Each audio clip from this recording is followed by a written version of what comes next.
The book of Deuteronomy. This book records the words that Moses spoke to all the people of Israel while they were in the wilderness east of the Jordan River. They were camped in the Jordan Valley near Suf, between Paran on one side, and Tophel, Laban, Hazeroth, and Dizahab on the other. Normally, it takes only 11 days to travel from Mount Sinai to Kadesh Barnea, going by way of Mount Seir. But 40 years after the Israelites left Mount Sinai, on a day in midwinter, Moses gave these speeches to the Israelites, telling them everything the Lord had commanded him to say. This was after he had defeated King Sihon of the Amorites, who had ruled in Heshbon, and King Og of Bashan, who had ruled in Ashtaroth and Edrei. So Moses addressed the people of Israel while they were in the land of Moab east of the Jordan River. He began to explain the law as follows. When we were at Mount Sinai, the Lord our God said to us, "You have stayed at this mountain long enough. It is time to break camp and move on. Go to the hill country of the Amorites and to all the neighboring regions, the Jordan Valley, the hill country, the western foothills, the Negev, and the coastal plain. Go to the land of the Canaanites and to Lebanon, and all the way to the great Euphrates River. I am giving all this land to you. Go in and occupy it, for it is the land that the Lord swore to give to your ancestors, Abraham, Isaac, and Jacob, and to all their descendants. At that time I told you, you are too great a burden for me to carry all by myself. The Lord your God has made you as numerous as the stars, and may the Lord, the God of your ancestors, multiply you 1,000 times more and bless you as he promised. But how can I settle all your quarrels and problems by myself? Choose some men from each tribe who have wisdom, understanding, and a good reputation, and I will appoint them as your leaders. You agreed that my plan was a good one, so I took the wise and respected men you had selected from your tribes and appointed them to serve as judges and officials over you. Some were responsible for 1,000 people, some for 100, some for 50, and some for 10. I instructed the judges you must be perfectly fair at all times, not only to fellow Israelites, but also to the foreigners living among you. When you make decisions, never favor those who are rich. Be fair to lowly and great alike. Don't be afraid of how they will react, for you are judging in the place of God. Bring me any cases that are too difficult for you, and I will handle them. And at that time I gave you instructions about everything you were to do. Then just as the Lord our God directed us, we left Mount Sinai and traveled through the great and terrifying wilderness, which you yourselves saw, and headed toward the hill country of the Amorites. When we arrived at Kadesh Barnea, I said to you, you have now reached the land that the Lord our God is giving us. Look, he has placed it in front of you. Go and occupy it as the Lord, the God of your ancestors, has promised you. Don't be afraid. Don't be discouraged. But you responded, first, let's send out scouts to explore the land for us. They will advise us on the best route to take and decide which towns we should capture. This seemed like a good idea to me, so I chose 12 scouts, one from each of your tribes. They crossed into the hills and came to the valley of Eshcol and explored it. They picked some of its fruit and brought it back to us, and they reported that the land the Lord our God had given us was indeed a good land. But you rebelled against the command of the Lord your God and refused to go in. You murmured and complained in your tents and said, the Lord must hate us, bringing us here from Egypt to be slaughtered by these Amorites. How can we go on? Our scouts have demoralized us with their report. They say that the people of the land are taller and more powerful than we are, and that the walls of their towns rise high into the sky. They have even seen giants there, the descendants of Anak. But I said to you, don't be afraid. The Lord your God is going before you. He will fight for you, just as you saw him do in Egypt. And you saw how the Lord your God cared for you again and again here in the wilderness, just as a father cares for his child. Now he has brought you to this place. But even after all he did, you refused to trust the Lord your God, who goes before you looking for the best places to camp, guiding you by a pillar of fire at night and a pillar of cloud by day. When the Lord heard your complaining, he became very angry, so he solemnly swore, not one of you from this entire wicked generation will live to see the good land I swore to give your ancestors, except Caleb, son of Jephunneh. He will see this land because he has followed the Lord completely. I will give to him and his descendants some of the land he walked over during his scouting mission. And the Lord was also angry with me because of you. He said to me, you will never enter the promised land. Instead, your assistant, Joshua, son of Nun, will lead the people into the land. Encourage him as he prepares to enter it. I will give the land to your innocent children. You were afraid they would be captured, but they will be the ones who occupy it. As for you, turn around now and go on back through the wilderness toward the Red Sea. Then you confessed, We have sinned against the Lord. We will go into the land and fight for it, as the Lord our God has told us." So your men strapped on their weapons, thinking it would be easy to conquer the hill country. But the Lord said to me, "Tell them not to attack, for I will not go with them. If they do, they will be crushed by their enemies. This is what I told you, but you would not listen. Instead, you again rebelled against the Lord's command and arrogantly went into the hill country to fight. But the Amorites who lived there came out against you like a swarm of bees. They chased and battered you all the way from Seir to Hormah. Then you returned and wept before the Lord, but he refused to listen. So you stayed there at Kadesh for a long time. Then we turned around and set out across the wilderness toward the Red Sea, just as the Lord had instructed me, and we wandered around Mount Seir for a long time. Then at last the Lord said to me, "You have been wandering around in this hill country long enough. Turn northward. Give these orders to the people.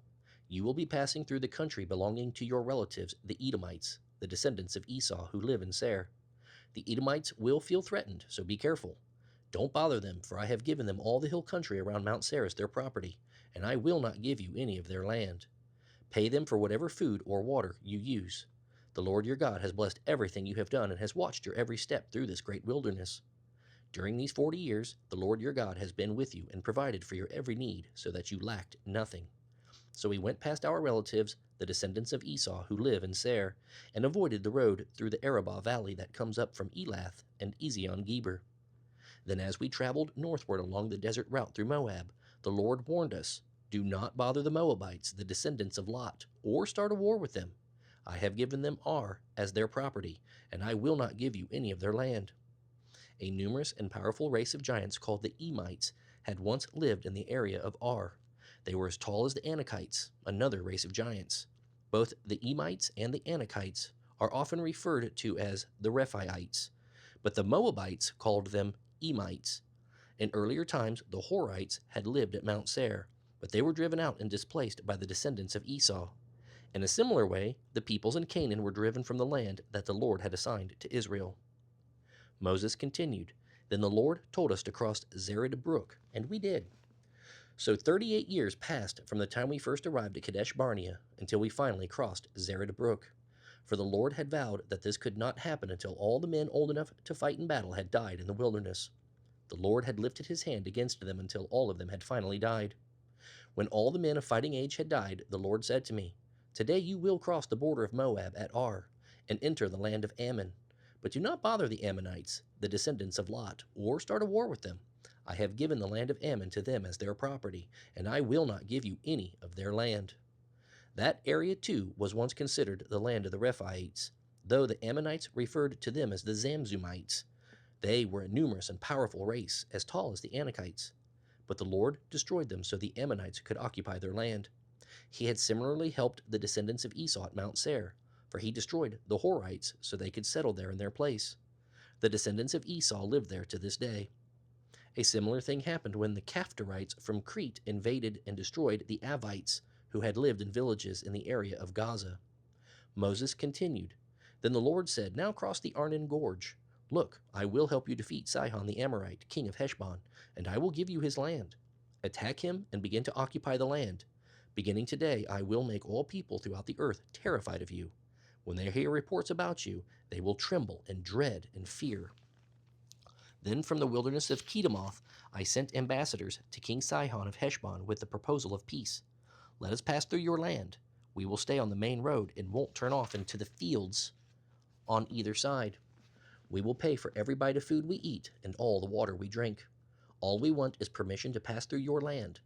The descendants of Esau at Mount Seir allowed us to go through their country, and so did the Moabites who live in Ar. Let us pass through until we cross the Jordan into the land the Lord our God has given us. But King Sihon refused to allow you to pass through, because the Lord your God made Sihon stubborn and defiant, so he could help you defeat them, as he has now done." Then the Lord said to me, "Look, I have begun to hand King Sihon and his land over to you. Begin now to conquer and occupy his land." Then King Sihon declared war on us and mobilized his forces at Jahaz. But the Lord our God handed him over to us, and we crushed him, his sons, and all his people. We conquered all his towns and completely destroyed everyone, men, women, and children. Not a single person was spared. We took all the livestock as plunder for ourselves, along with anything of value from the towns we ransacked.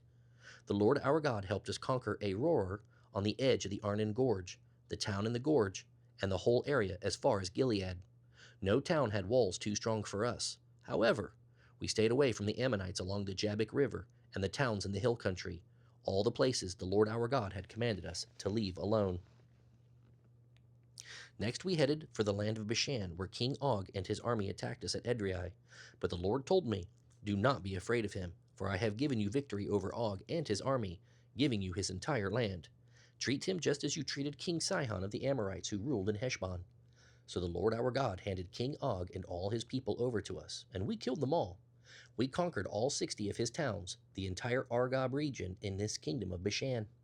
These were all fortified cities with high walls and barred gates. We also took many unwalled villages at the same time. We completely destroyed the kingdom of Bashan, just as we had destroyed King Sihon of Heshbon. We destroyed all the people in every town we conquered, men, women, and children alike.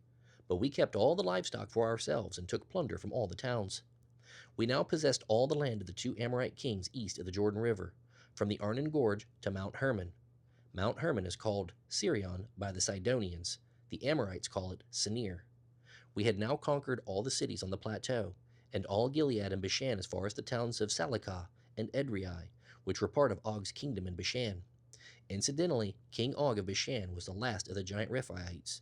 His iron bed was more than 13 feet long and 6 feet wide. It can still be seen in the Ammonite city of Rabbah. When we took possession of this land, I gave the territory beyond Aroer along the Arnon Gorge, plus half of the hill country of Gilead with its towns, to the tribes of Reuben and Gad. Then I gave the rest of Gilead and all of Bashan, Og's former kingdom, to the half-tribe of Manasseh. The Argob region of Bashan used to be known as the land of the Rephaites. Jair, a leader from the tribe of Manasseh, acquired the whole Argob region in Bashan all the way to the borders of the Geshurites and Maacathites. Jair renamed this region after himself, calling it the Towns of Jair, as it is still known today. I gave Gilead to the clan of Machir, and to the tribes of Reuben and Gad I gave the area extending from Gilead to the middle of the Arnon Gorge, all the way to the Jabbok River on the Ammonite frontier. They also received the Jordan Valley, including the Jordan River and its eastern banks, all the way from the Sea of Galilee down to the Dead Sea, with the slopes of Pisgah on the east. At that time I gave this command to the tribes that will live east of the Jordan. Although the Lord your God has given you this land as your property, all your fighting men must cross the Jordan, armed and ready to protect your Israelite relatives. Your wives, children, and numerous livestock, however, may stay behind in the towns I have given you. When the Lord has given security to the rest of the Israelites, as he has to you, and when they occupy the land the Lord your God is giving them across the Jordan River, then you may return here to the land I have given you. At that time I said to Joshua, "You have seen all that the Lord your God has done to these 2 kings. He will do the same to all the kingdoms on the west side of the Jordan. Do not be afraid of the nations there, for the Lord your God will fight for you." At that time I pleaded with the Lord and said, "O sovereign Lord, I am your servant. You have only begun to show me your greatness and power. Is there any God in heaven or on earth who can perform such great deeds as yours? Please let me cross the Jordan to see the wonderful land on the other side, the beautiful hill country and the Lebanon mountains." But the Lord was angry with me because of you, and he would not listen to me. "That's enough," he ordered. "Speak of it no more.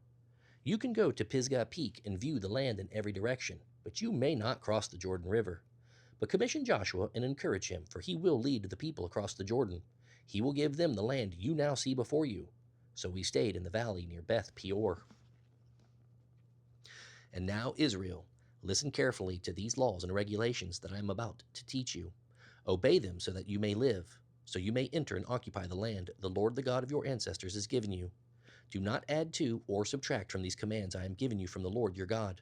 Just obey them. You saw what the Lord did to you at Baal Peor, where the Lord your God destroyed everyone who had worshipped the god Baal of Peor. But all of you that were faithful to the Lord your God are still alive today. You must obey these laws and regulations when you arrive in the land you are about to enter and occupy. The Lord my God gave them to me and commanded me to pass them on to you. If you obey them carefully, you will display your wisdom and intelligence to the surrounding nations. When they hear about these laws, they will exclaim, "What other nation is as wise and as prudent as this?" For what great nation has a God as near to them as the Lord our God is near to us whenever we call on him? And what great nation has laws and regulations as fair as this body of laws that I am giving you today? But watch out! Be very careful never to forget what you have seen the Lord do for you. Do not let these things escape from your mind as long as you live, and be sure to pass them on to your children and grandchildren. Tell them especially about the day when you stood before the Lord your God at Mount Sinai, where he told me, 'Summon the people before me, and I will instruct them.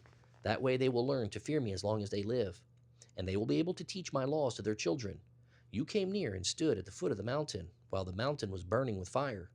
Flames shot into the sky, shrouded in black clouds and deep darkness, and the Lord spoke to you from the fire. You heard his words, but didn't see his form. There was only a voice. He proclaimed his covenant, which he commanded you to keep, the 10 Commandments, and wrote them on 2 stone tablets. It was at that time that the Lord commanded me to issue the laws and regulations you must obey in the land you are about to enter and occupy. But be careful. You did not see the Lord's form on the day he spoke to you from the fire at Mount Sinai. So do not corrupt yourselves by making a physical image in any form, whether of a man or a woman, an animal or a bird, a creeping creature or a fish. And when you look up into the sky and see the sun, moon, and stars, all the forces of heaven, don't be seduced by them and worship them. The Lord your God designated these heavenly bodies for all the peoples of the earth. Remember that the Lord rescued you from the burning furnace of Egypt to become his own people and special possession. That is what you are today. But the Lord was very angry with me because of you. He vowed that I would never cross the Jordan River into the good land the Lord your God is giving you as your special possession. Though you will cross the Jordan to occupy the land, I will die here on this side of the river.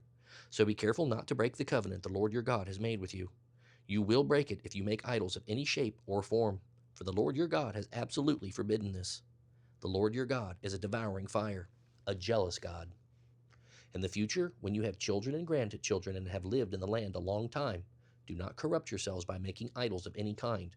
This is evil in the sight of the Lord your God and will arouse his anger. Today I call heaven and earth as witness against you. If you disobey me, you will quickly disappear from the land you are crossing the Jordan to occupy. You will live there only a short time, then you will be utterly destroyed. For the Lord will scatter you among the nations where only a few of you will survive. There, in a foreign land, you will worship idols made from wood and stone, gods that neither see, nor hear, nor eat, nor smell. From there you will search again for the Lord your God, and if you search for him with all your heart and soul, you will find him. When those bitter days have come upon you far in the future, you will finally return to the Lord your God and listen to what he tells you. For the Lord your God is merciful.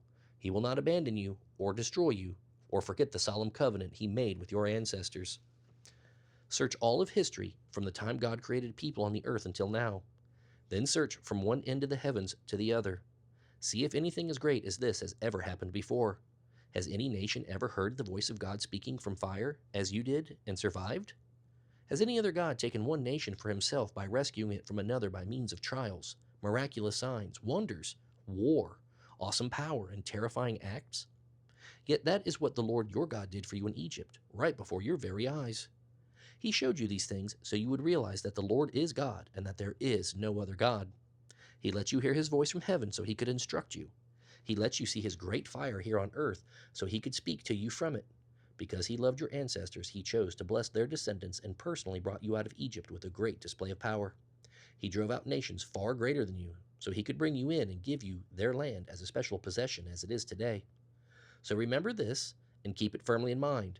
The Lord is God both in heaven and on earth, and there is no other God. If you obey all the laws and commands that I will give you today, all will be well with you and your children. Then you will enjoy a long life in the land the Lord your God is giving you for all time. Then Moses set apart 3 cities of refuge east of the Jordan River, where anyone who had accidentally killed someone without having any previous hostility could flee for safety. These were the cities: Bezer on the wilderness plateau for the tribe of Reuben, Ramoth and Gilead for the tribe of Gad, Golan and Bashan for the tribe of Manasseh. This is the law that Moses handed down to the Israelites. These are the stipulations, laws, and regulations that Moses gave to the people of Israel when they left Egypt, and as they camped in the valley near Beth Peor, east of the Jordan River. This land was formerly occupied by the Amorites under King Sihon of Heshbon.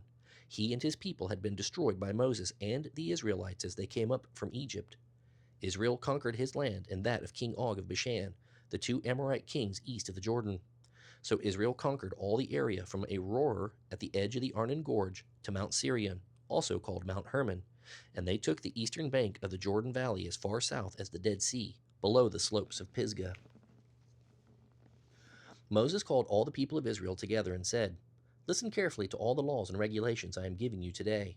Learn them and be sure to obey them. While we were at Mount Sinai, the Lord our God made a covenant with us. The Lord did not make this covenant long ago with our ancestors, but with all of us who are alive today. The Lord spoke to you face to face from the heart of the fire on the mountain. I stood as an intermediary between you and the Lord, for you were afraid of the fire and did not climb the mountain. He spoke to me, and I passed his words on to you. This is what he said: I am the Lord your God who rescued you from slavery in Egypt. Do not worship any other gods besides me. Do not make idols of any kind, whether in the shape of birds or animals or fish. You must never worship or bow down to them, for I, the Lord your God, am a jealous God who will not share your affection with any other God. I do not leave unpunished the sins of those who hate me, but I punish the children for the sins of their parents to the third and fourth generations. But I lavish my love on those who love me and obey my commands, even for 1,000 generations. Do not misuse the name of the Lord your God. The Lord will not let you go unpunished if you misuse his name. Observe the Sabbath day by keeping it holy, as the Lord your God has commanded you. 6 days a week are set apart for your daily duties and regular works, but the seventh day is a day of rest dedicated to the Lord your God. On that day, no one in your household may do any kind of work. This includes you, your sons and daughters, your male and female servants, your oxen and donkeys and other livestock, and any foreigners living among you. All your male and female servants must rest as you do. Remember that you were once slaves in Egypt, and that the Lord your God brought you out with amazing power and mighty deeds. That is why the Lord your God has commanded you to observe the Sabbath day. Honor your father and mother as the Lord your God commanded you. Then you will live a long, full life in the land the Lord your God will give you. Do not murder. Do not commit adultery. Do not steal. Do not testify falsely against your neighbor. Do not covet your neighbor's wife. Do not covet your neighbor's house or land, male or female servant, ox or donkey, or anything else your neighbor owns. The Lord spoke these words with a loud voice to all of you from the heart of the fire, surrounded by clouds and deep darkness. This was all he said at that time, and he wrote his words on 2 stone tablets and gave them to me. But when you heard the voice from the darkness while the mountain was blazing with fire, all your tribal leaders came to me. They said, The Lord our God has shown us his glory and greatness, and we have heard his voice from the heart of the fire. Today we have seen God speaking to humans, and yet we live. But now, why should we die? If the Lord our God speaks to us again, we will certainly die and be consumed by this awesome fire. Can any living thing hear the voice of the living God from the heart of the fire and yet survive? You go and listen to what the Lord our God says. Then come and tell us everything he tells you, and we will listen and obey. The Lord heard your request and said to me, I have heard what the people have said to you, and they are right. Oh, that they would always have hearts like this, and that they might fear me and obey all my commands. If they did, they and their descendants would prosper forever. Go and tell them to return to their tents. But you stay here with me so I can give you all my commands, laws, and regulations. You will teach them to the people so they can obey them in the land I am giving to them as their inheritance. So Moses told the people, You must obey all the commands of the Lord your God, following his instructions in every detail. Stay on the path that the Lord your God has commanded you to follow. Then you will live long and prosperous lives in the land you are about to enter and occupy. These are all the commands, laws, and regulations that the Lord your God told me to teach you so you may obey them in the land you are about to enter and occupy, and so you and your children and grandchildren might fear the Lord your God as long as you live. If you obey all his laws and commands, you will enjoy a long life. Listen closely, Israel, to everything I say. Be careful to obey. Then all will go well with you, and you will have many children in the land flowing with milk and honey, just as the Lord, the God of your ancestors, promised you. Hear, O Israel, the Lord is our God, the Lord alone, and you must love the Lord your God with all your heart, all your soul, and all your strength. And you must commit yourselves wholeheartedly to these commands I am giving you today. Repeat them again and again to your children. Talk about them when you are at home and when you are away on journey, when you are lying down and when you are getting up again. Tie them to your hands as a reminder and wear them on your forehead. Write them on the doorposts of your house and on your gates. The Lord your God will soon bring you into the land he swore to give your ancestors, Abraham, Isaac, and Jacob. It is a land filled with large, prosperous cities that you did not build. The houses will be richly stocked with goods you did not produce. You will draw water for cisterns you did not dig, and you will eat from vineyards and olive trees you did not plant. When you have eaten your fill in this land, be careful not to forget the Lord who rescued you from slavery in the land of Egypt. You must fear the Lord your God and serve him. When you take an oath, you must use only his name. You must not worship any of the gods of neighboring nations, for the Lord your God who lives among you is a jealous God. His anger will flare up against you and wipe you from the face of the earth. Do not test the Lord your God as you did when you complained at Massa. You must diligently obey the commands of the Lord your God, all the stipulations and laws he has given you. Do what is right and good in the Lord's sight, so all will go well with you. Then you will enter and occupy the good land that the Lord solemnly promised to give your ancestors. You will drive out all the enemies living in your land, just as the Lord said you would. In the future, your children will ask you, what is the meaning of these stipulations, laws, and regulations that the Lord our God has given us? Then you must tell them, we were Pharaoh's slaves in Egypt, but the Lord brought us out of Egypt with amazing power. Before our eyes, the Lord did miraculous signs and wonders, dealing terrifying blows against Egypt and Pharaoh and all his people. He brought us out of Egypt so he could give us this land he had solemnly promised to give our ancestors. And the Lord our God commanded us to obey all these laws and to fear him for our own prosperity and well-being, as is now the case, for we are righteous when we obey all the commands the Lord our God has given us. When the Lord your God brings you into the land you are about to enter and occupy, he will clear away many nations ahead of you: the Hittites, Girgashites, Amorites, Canaanites, Perizzites, Hivites, and Jebusites. These 7 nations are all more powerful than you. When the Lord your God hands these nations over to you and you conquer them, you must completely destroy them. Make no treaties with them and show them no mercy. Do not intermarry with them, and don't let your daughters and sons marry their sons and daughters. They will lead your young people away from me to worship other gods. Then the anger of the Lord will burn against you, and he will destroy you. Instead, you must break down their pagan altars and shatter their sacred pillars. Cut down their Asherah poles and burn their idols, for you are a holy people who belong to the Lord your God. Of all the people on earth, the Lord your God has chosen you to be his own special treasure. The Lord did not choose you and lavish his love on you because you were larger or greater than other nations, for you were the smallest of all nations. It was simply because the Lord loves you, and because he was keeping the oath he had sworn to your ancestors. That is why the Lord rescued you with such amazing power from your slavery under Pharaoh in Egypt. Understand, therefore, that the Lord your God is indeed God. He is the faithful God who keeps his covenant for 1,000 generations, and constantly loves those who love him and obey his commands. But he does not hesitate to punish and destroy those who hate him. Therefore, obey all these commands, laws, and regulations I am giving you today. If you listen to these regulations and obey them faithfully, the Lord your God will keep his covenant of unfailing love with you, as he solemnly promised your ancestors. He will love you and bless you and make you into a great nation. He will give you many children and give fertility to your land and your animals. When you arrive in the land he swore to give your ancestors, you will have large crops of grain, grapes, and olives, and great herds of cattle, sheep, and goats. You will be blessed above all the nations of the earth. None of your men or women will be childless, and all your livestock will bear young. And the Lord will protect you from all sickness. He will not let you suffer from the terrible disease you knew in Egypt, but he will bring them all on your enemies. You must destroy all the nations the Lord your God hands over to you. Show them no mercy and do not worship their gods. If you do, they will trap you. Perhaps you will think to yourselves, how can we ever conquer these nations that are so much more powerful than we are? But don't be afraid of them. Just remember what the Lord your God did to Pharaoh and to all the land of Egypt. Remember the great terrors the Lord your God sent against them. You saw it all with your own eyes. And remember the miraculous signs and wonders and the amazing power he used when he brought you out of Egypt. The Lord your God will use this same power against the people you fear. And then the Lord your God will send hornets to drive out a few survivors still hiding from you. No, do not be afraid of those nations, for the Lord your God is among you, and he is a great and awesome God. The Lord your God will drive those nations out ahead of you, little by little. You will not clear them all away at once, for if you did, the wild animals would multiply too quickly for you. But the Lord your God will hand them over to you. He will throw them into complete confusion until they are destroyed. He will put their kings in your power, and you will erase their names from the face of the earth. No one will be able to stand against you, and you will destroy them all. You must burn their idols in fire, and do not desire the silver or gold with which they are made.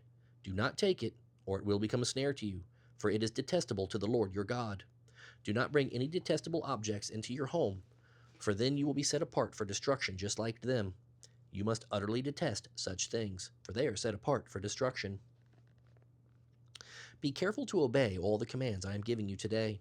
Then you will live and multiply, and you will enter and occupy the land the Lord swore to give your ancestors.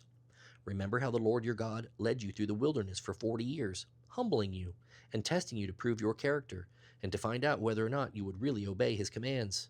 Yes, he humbled you by letting you go hungry and then feeding you with manna, a food previously unknown to you and your ancestors.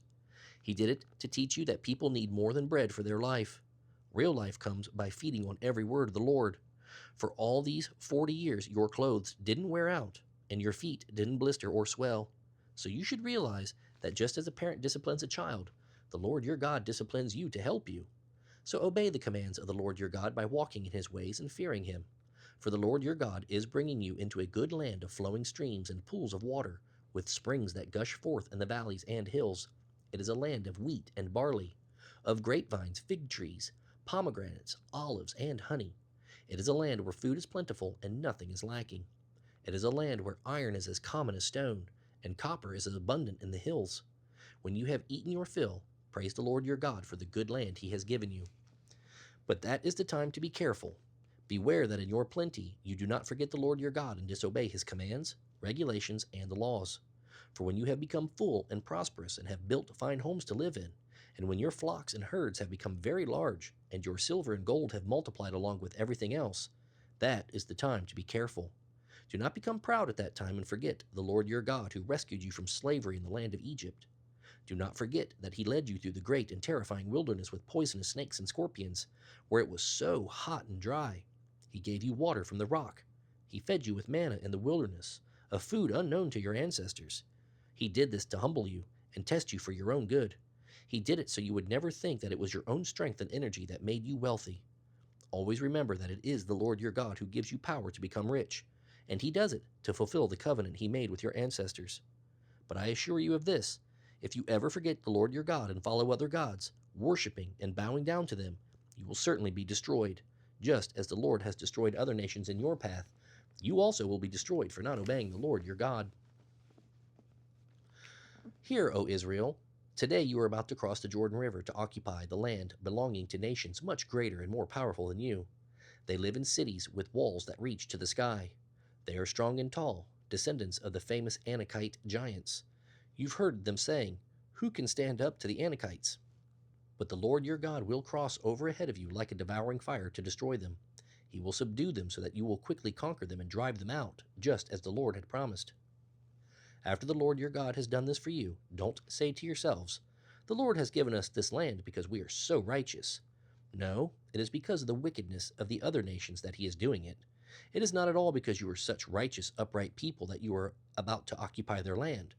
The Lord your God will drive these nations out ahead of you only because of their wickedness, and to fulfill the oath he had sworn to your ancestors, Abraham, Isaac, and Jacob. I will say it again. The Lord your God is not giving you this good land because you are righteous, for you are not. You are a stubborn people. Remember how angry you made the Lord your God out in the wilderness from the day you left Egypt until now? You have constantly rebelled against him. Remember how angry you made the Lord at Mount Sinai, where he was ready to destroy you? That was when I was on the mountain receiving the tablets of stone inscribed with the covenant that the Lord had made with you. I was there for 40 days and 40 nights, and all that time I ate nothing and drank no water. The Lord gave me the covenant, the tablets on which God himself had written all the words he had spoken to you from the fire on the mountain. At the end of the 40 days and nights, the Lord handed me the 2 stone tablets with the covenant inscribed on them. Then the Lord said to me, "Go down immediately, because the people you led out of Egypt have become corrupt. They have already turned away from the way I commanded them to live and have cast an idol for themselves from gold." The Lord said to me, "I have been watching this people, and they are extremely stubborn. Leave me alone so I may destroy them and erase their name from under heaven. Then I will make a mighty nation of your descendants, a nation larger and more powerful than they are." So I came down from the fiery mountain, holding in my hands the 2 stone tablets of the covenant. There below me I could see the gold calf you had made in your terrible sin against the Lord your God. How quickly you had turned from the path the Lord had commanded you to follow. So I raised the stone tablets and dashed them to the ground. I smashed them before your very eyes. Then for 40 days and nights I lay prostrate before the Lord, neither eating bread nor drinking water. I did this because you had sinned by doing what the Lord hated, thus making him very angry. How I feared for you, for the Lord was ready to destroy you. But again he listened to me. The Lord was so angry with Aaron that he wanted to destroy him, but I prayed for Aaron, and the Lord spared him. I took your sin, the calf you had made, and I melted it in the fire and ground it into fine dust. I threw the dust into the stream that cascades down the mountain. You also made the Lord angry at Taberah, Massa, and Kibroth-Hattaavah. And at Kadesh Barnea the Lord sent you out with this command: Go up and take the land I have given you. But you rebelled against the command of the Lord your God and refused to trust him or obey him. Yes, you have been rebelling against the Lord as long as I have known you. That is why I fell down and lay before the Lord for 40 days and nights when he was ready to destroy you. I prayed to the Lord and said, O sovereign Lord, do not destroy your own people. They are your special possession, redeemed from Egypt by your mighty power and glorious strength. Overlook the stubbornness and sin of these people, but remember instead your servants Abraham, Isaac, and Jacob. If you destroy these people, the Egyptians will say, The Lord destroyed them because he wasn't able to bring them to the land he had sworn to give them. Or they might say, He destroyed them because he hated them. He brought them into the wilderness to slaughter them. But they are your people and your special possession, whom you brought from Egypt by your mighty power and glorious strength.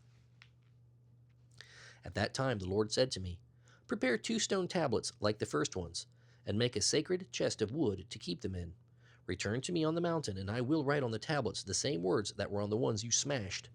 Then place the tablets in the sacred chest, the Ark of the Covenant. So I made a chest of acacia wood, and cut 2 stone tablets like the first 2, and I took the tablets up the mountain. The Lord again wrote the terms of the covenant, the 10 commandments, on them and gave them to me. They were the same words the Lord had spoken to you from the heart of the fire on the mountain, as you were assembled below. Then I came down and placed the tablets in the Ark of the Covenant which I had made, just as the Lord commanded me, and the tablets are still there in the Ark. The people of Israel set out from the wells of the people of Jachin, and traveled to Moserah, where Aaron died and was buried. His son Eleazar became the high priest in his place. Then they journeyed to Gudgodah, and from there to Jotbathah, a land with brooks of water. At that time the Lord set apart the tribe of Levi to carry the ark of the Lord's covenant, to minister before the Lord, and to pronounce blessings in his name. These are still duties. That is why the Levites have no share or inheritance reserved for them among the other Israelite tribes. The Lord himself is their inheritance, as the Lord your God told them.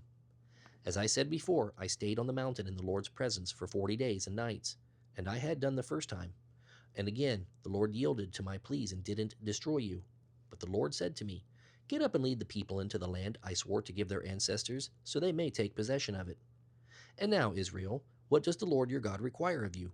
He requires you to fear him, to live according to his will, to love and worship him with all your heart and soul, and to obey the Lord's commands and laws that I am giving you today for your own good. The highest heavens and the earth and everything in it all belong to the Lord your God. Yet the Lord chose your ancestors as the objects of his love, and he chose you, their descendants, above every other nation, as is evident today. Therefore cleanse your sinful hearts and stop being stubborn. The Lord your God is the God of gods and Lord of lords. He is the great God, mighty and awesome, who shows no partiality and takes no bribes. He gives justice to orphans and widows. He shows love to the foreigners living among you and gives them food and clothing. You too must show love to foreigners, for you yourselves were once foreigners in the land of Egypt. You must fear the Lord your God and worship him and cling to him. Your oaths must be in his name alone. He is your God, the one who is worthy of your praise, the one who has done mighty miracles that you yourselves have seen. When your ancestors went down into Egypt, there were only 70 of them, but now the Lord your God has made you as numerous as the stars in the sky. You must love the Lord your God and obey all his requirements, laws, regulations, and commands. Listen, I am not talking now to your children who have never experienced the discipline of the Lord your God or seen his greatness and awesome power. They weren't there to see the miraculous signs and wonders he performed in Egypt against Pharaoh and all his land. They didn't see what the Lord did to the armies of Egypt and to their horses and chariots, how he drowned them in the Red Sea as they were chasing you, and how he has kept them devastated to this very day. They didn't see how the Lord cared for you in the wilderness until you arrived here. They weren't there to see what he did to Dathan and Abiram, the sons of Eliab, a descendant of Reuben, when the earth opened up and swallowed them, along with their households and tents and every living thing that belonged to them. But you have seen all the Lord's mighty deeds with your own eyes.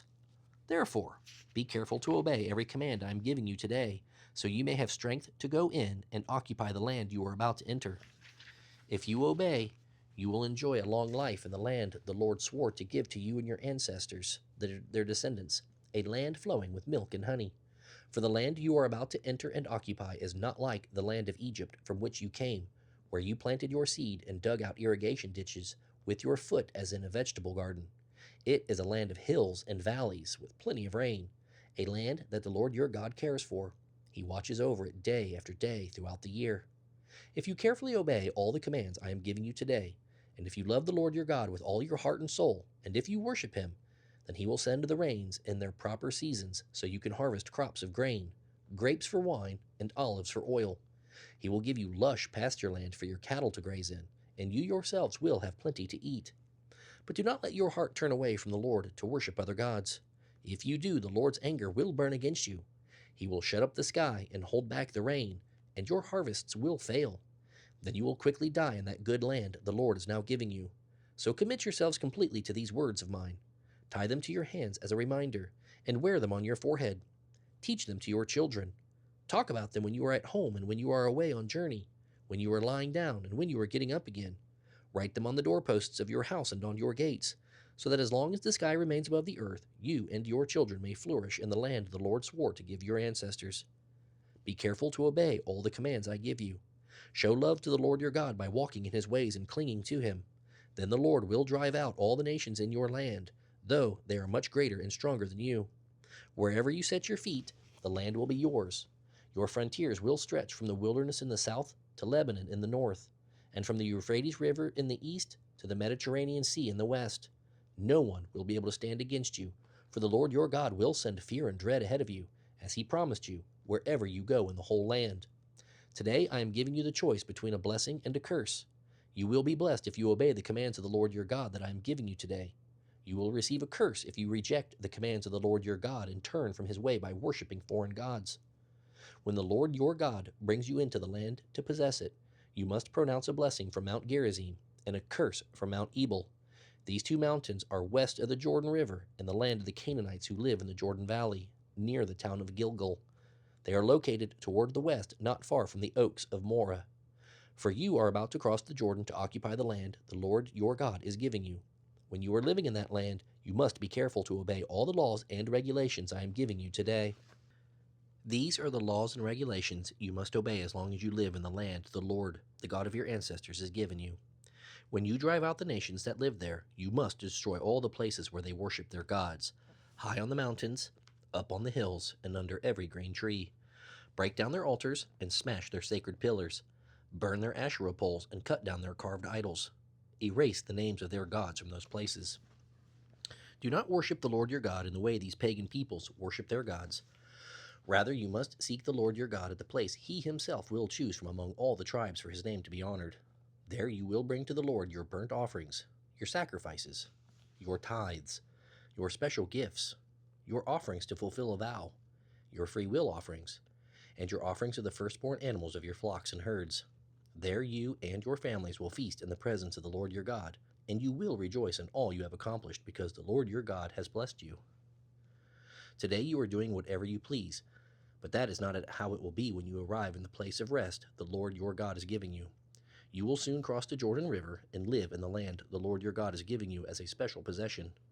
When he gives you rest and security from all your enemies, you must bring everything I command you: your burnt offerings, your sacrifices, your tithes, your special gifts, and your offerings to fulfill a vow, to the place the Lord your God will choose for his name to be honored. You must celebrate there with your sons and daughters and all your servants in the presence of the Lord your God. And remember the Levites who live in your towns, for they will have no inheritance of land as their own. Be careful not to sacrifice your burnt offerings just anywhere. You may do so only at the place the Lord will choose within one of your tribal territories. There you must offer your burnt offerings and do everything I command you. But you may butcher animals for meat in any town, wherever you want, just as you do now with gazelle and deer. You may eat as many animals as the Lord your God gives you. All of you, whether ceremonially clean or unclean, may eat that meat. The only restriction is that you are not to eat the blood. You must pour it out on the ground like water. But your offerings must not be eaten at home, neither the tithe of your grain and new wine and olive oil, nor the firstborn of your flocks and herds, nor an offering to fulfill a vow, nor your free will offerings, nor your special gifts. You must eat these in the presence of the Lord, your God, at the place he will choose. Eat them there with your children, your servants, and the Levites who live in your towns, celebrating in the presence of the Lord your God in all you do. Be very careful never to forget the Levites as long as you live in your land. When the Lord your God enlarges your territory as he has promised, you may eat meat whenever you want. It might happen that the place the Lord your God chooses for his name to be honored is a long way from your home. If so, you may butcher any of the cattle or sheep the Lord has given you, and you may eat the meat at your home as I have commanded you. Anyone, whether ceremonially clean or unclean, may eat that meat, just as you do now with gazelle and deer. The only restriction is never to eat the blood, for the blood is the life, and you must not eat the life with the meat. Instead, pour out the blood on the ground like water. Do not eat the blood. Then all will go well with you and your children, because you will be doing what pleases the Lord. Take your sacred gifts and your offerings given to fulfill a vow to the place the Lord chooses to dwell. You must offer the meat and blood of your burnt offerings on the altar of the Lord your God. The blood of your other sacrifices must be poured out beside the altar of the Lord your God, but you may eat the meat. Be careful to obey all my commands, so that all will go well with you and your children, because you will be doing what pleases the Lord your God. When the Lord your God destroys the nations, and you drive them out and occupy their land, do not be trapped into following their example and worshiping their gods. Do not say, "How do these nations worship their gods? I want to follow their example." You must not do this to the Lord your God. These nations have committed many detestable acts that the Lord hates, all in the name of their gods. They have even burned their sons and daughters as sacrifices to their gods. Carefully obey all the commands I give you. Do not add to them or subtract from them.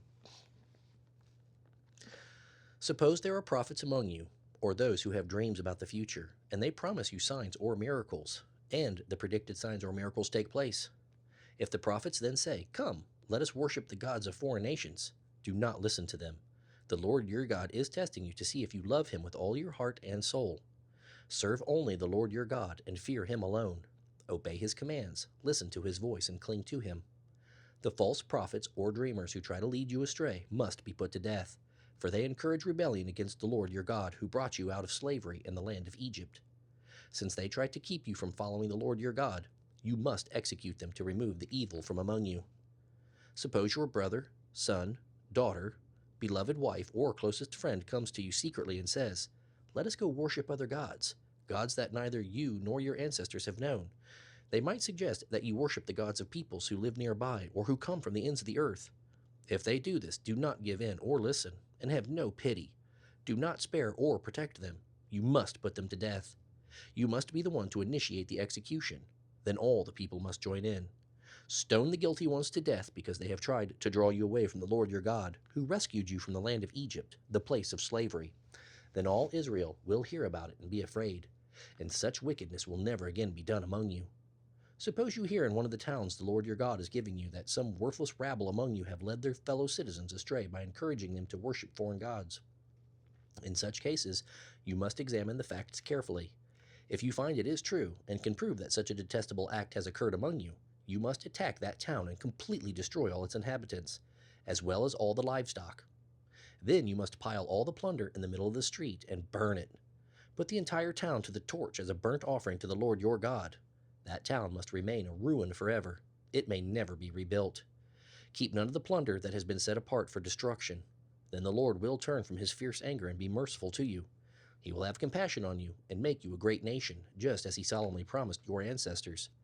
The Lord your God will be merciful only if you obey him and keep all the commands I am giving you today, doing what is pleasing to him.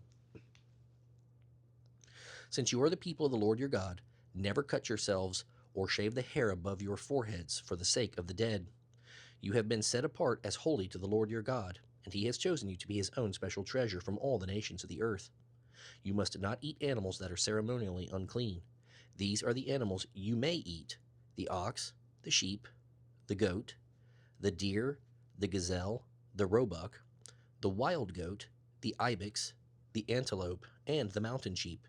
Any animal that has split hooves and chews the cud may be eaten, but if the animal doesn't have both, it may not be eaten.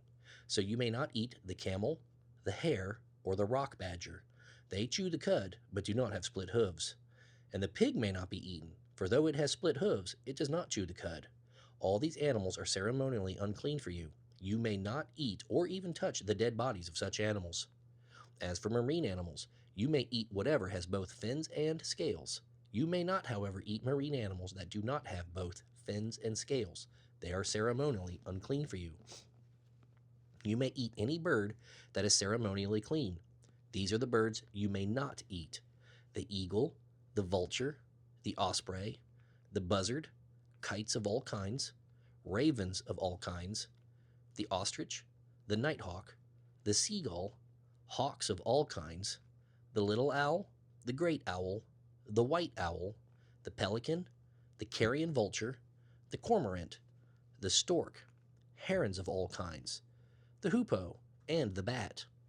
All flying insects are ceremonially unclean for you and may not be eaten, but you may eat any winged creature that is ceremonially clean. Do not eat anything that has died a natural death. You may give it to a foreigner living among you, or you may sell it to a foreigner, but do not eat it yourselves, for you were set apart as holy to the Lord your God. Do not boil a young goat in its mother's milk. You must set aside a tithe of your crops, 1/10 of all the crops you harvest each year. Bring this tithe to the place the Lord your God chooses for his name to be honored, and eat it there in his presence. This applies to your tithes of grain, new wine, olive oil, and the firstborn males of your flocks and herds. The purpose of tithing is to teach you always to fear the Lord your God. Now the place the Lord your God chooses for his name to be honored might be a long way from your home. If so, you may sell the tithe portion of your crops and herds and take the money to the place the Lord your God chooses. When you arrive, use the money to buy anything you want: an ox, a sheep, some wine, or beer. Then feast there in the presence of the Lord your God and celebrate with your household. And do not forget the Levites in your community, for they have no inheritance as you do. At the end of every third year, bring the tithe of all your crops and store it in the nearest town. Give it to the Levites who have no inheritance among you, as well as to the foreigners living among you, the orphans and the widows in your towns, so they can eat and be satisfied. Then the Lord your God will bless you in all your work.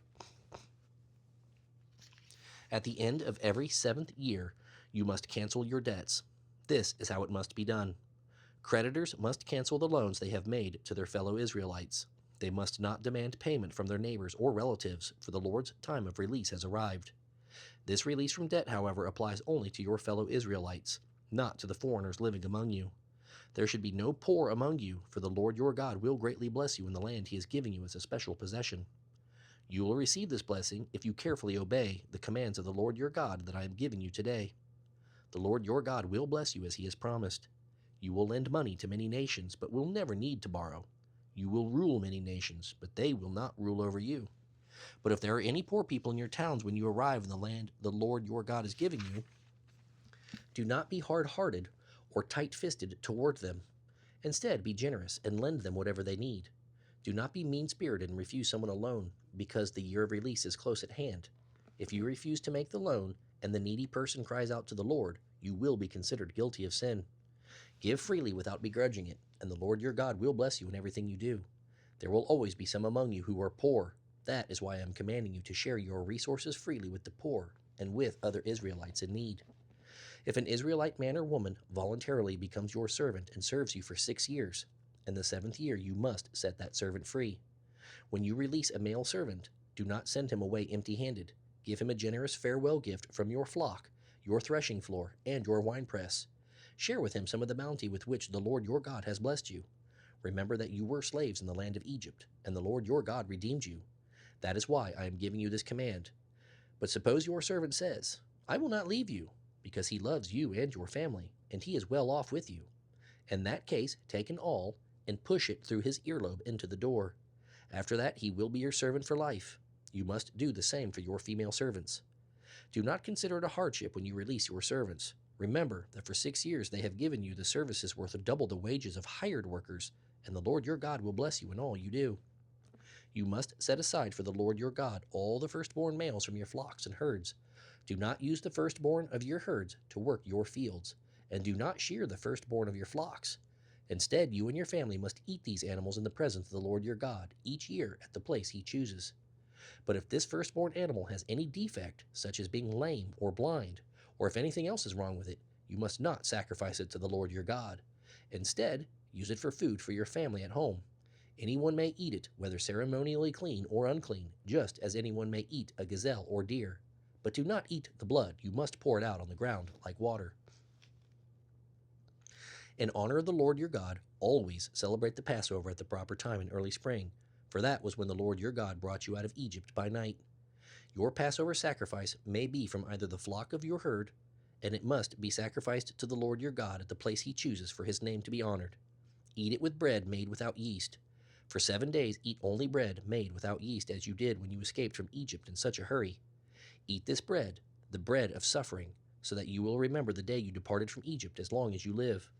Let no yeast be found in any house throughout your land for 7 days, and do not let any of the meat of the Passover lamb remain until the next morning. The Passover must not be eaten in the towns that the Lord your God is giving you.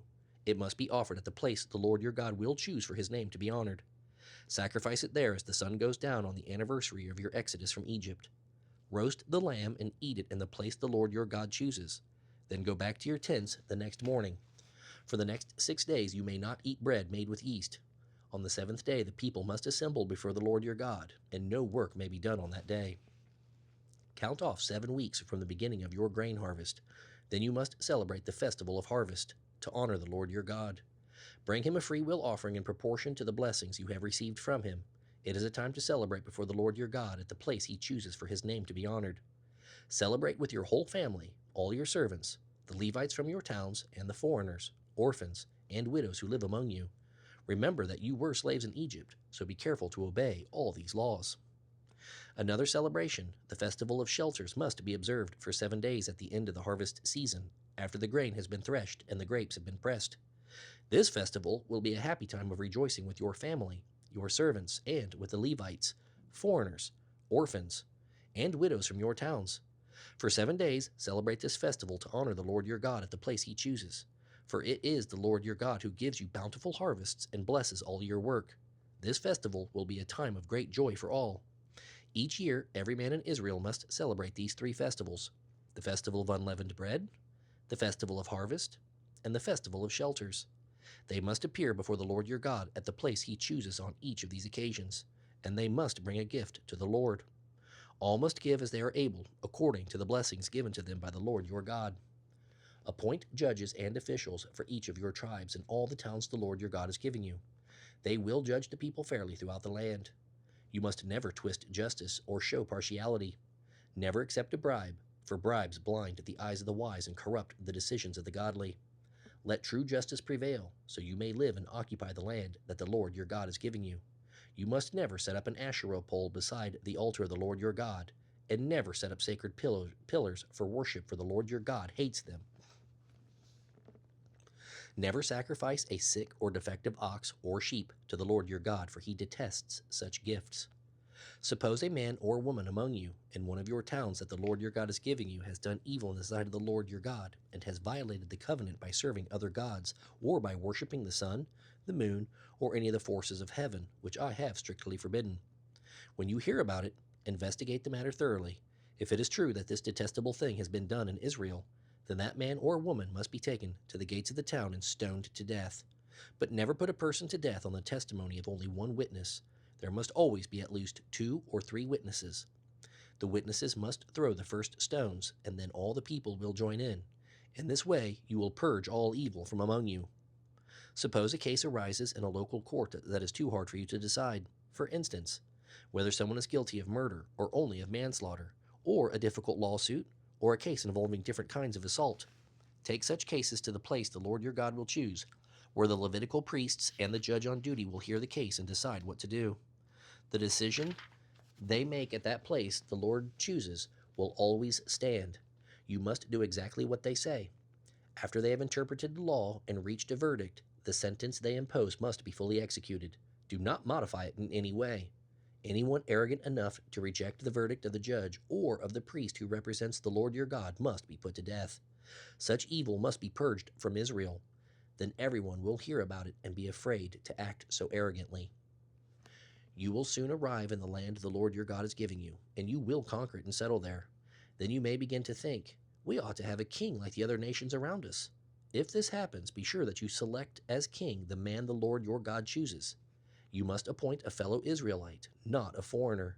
The king must not build up a large stable of horses for himself, and he must never send his people to Egypt to buy horses there, for the Lord God has told you, you must never return to Egypt. The king must not take many wives for himself, because they will lead him away from the Lord, and he must not accumulate vast amounts of wealth in silver and gold for himself. When he sits on the throne as king, he must copy these laws on a scroll for himself in the presence of the Levitical priests. He must always keep this copy of the law with him and read it daily as long as he lives. That way he will learn to fear the Lord his God by obeying all the terms of this law. This regular reading will prevent him from becoming proud and acting as if he is above his fellow citizens. It will also prevent him from turning away from these commands in the smallest way. This will ensure that he and his descendants will reign for many generations in Israel. Remember that the Levitical priests and the rest of the tribe of Levi will not be given an inheritance of land like the other tribes in Israel. Instead, the priests and Levites will eat from the offerings given to the Lord by fire, for that is their inheritance. They will have no inheritance of their own among the Israelites. The Lord himself is their inheritance, just as he promised them. These are the parts the priests may claim as their share from the oxen and sheep that the people bring as offerings: the shoulders, the cheeks, and the stomach. You must also give to the priests the first share of the grain, the new wine, the olive oil, and the wool at shearing time. For the Lord your God chose the tribe of Levi out of all your tribes to minister in the Lord's name forever. Any Levite who so desires may come from any town in Israel from wherever he is living to the place the Lord chooses. He may minister there in the name of the Lord his God, just like his fellow Levites who are serving the Lord there. He may eat his share of the sacrifices and offerings, even if he has a private source of income. When you arrive in the land the Lord your God has given you, be very careful not to imitate the detestable customs of the nations living there. For example, never sacrifice your son or daughter as a burnt offering, and do not let your people practice fortune-telling or sorcery, or allow them to interpret omens, or engage in witchcraft, or cast spells, or function as mediums or psychics, or call forth the spirits of the dead. Anyone who does these things is an object of horror and disgust to the Lord. It is because the other nations have done these things that the Lord your God will drive them out ahead of you. You must be blameless before the Lord your God. The people you are about to displace consult with sorcerers and fortune-tellers, but the Lord your God forbids you to do such things. The Lord your God will raise up for you a prophet like me from among your fellow Israelites, and you must listen to that prophet, for this is what you yourselves requested of the Lord your God when you were assembled at Mount Sinai.